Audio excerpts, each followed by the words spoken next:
Russia. There is no doubt that the Russians meddled in the American political scene. This has been going on for decades, I'm sure. Ever since the Russians came on the world scene and moved beyond focusing on their part of Europe and Asia. But they are not the only ones. Every country with any reach meddles in the internal affairs of those countries with which they have contact, particularly if they feel threatened by those countries. The United States has been involved in the internal politics of every country with whom we have ever related, sometimes overtly and sometimes covertly. We have set up zones of influence, Monroe Doctrine among others, where we have told other world powers to stay out. This is our territory, and to leave it alone. Over the years, world powers have challenged us, and even those countries within those zones of influence have rebelled against the United States hegemony. This is nothing new and should not come as a surprise. An example of how other countries have meddled in our elections and even may have changed the course of the election is the United States' relationship with Iran. When the Shah was overthrown, the United States was painted as bad because it had been involved in maintaining the dictatorship of the Shah for many years. The United States Embassy was sacked, and the State Department employees were taken prisoner.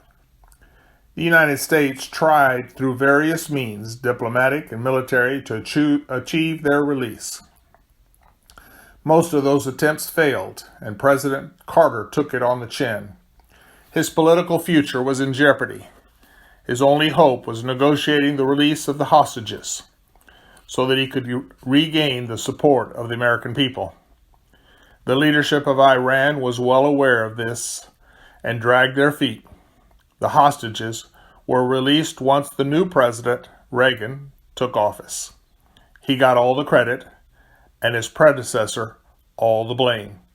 If that isn't meddling, I don't know what is. Of course, in the mind of President Trump, there was no collusion. He's a businessman. You make contacts with people, you work with people, even those with whom you disagree. You develop projects together and even work towards the same objectives. This is not collusion. This is just good business sense. If they can help you achieve your goals, you use them as long as it is in your benefit, and then you kick them to the curb. I'm confident that it has never entered the president's mind that the president of Russia, Putin, much less anyone of lesser stature, could use him. He does that to others, but no one has ever done that to him.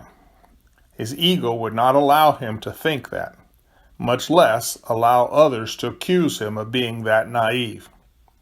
Everyone else is lesser and therefore subject to being manipulated, but not him. He is above all that and would know it if anyone were to ever try. How do you collude with someone who is inferior to you? Colluding would elevate that person or organization to your level. You use inferior people. You do not collude with them. What's more, President Trump admires the way that the Russian president takes charge and deals with those who oppose him. That is what a strong leader does. A strong leader does not abide those who oppose him. A strong leader puts them in their place and makes sure they no longer are a bother. That's leadership. And President Trump admires that style of leadership. These same characteristics are found in Kim Jong-un, but the president does not hold him in the same regard as he does the Russian president. It would seem that there is simple reason for this. North Korea is small and very fragile and can really only jab at the United States.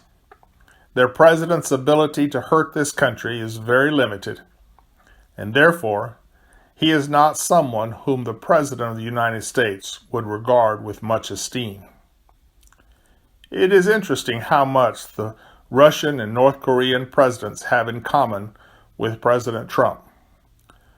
While both of these countries do not need help becoming great again, President Trump thinks that the United States does. Therefore, all three are doing what they think will make their countries great. Unfortunately, this means putting the rest of the world at risk.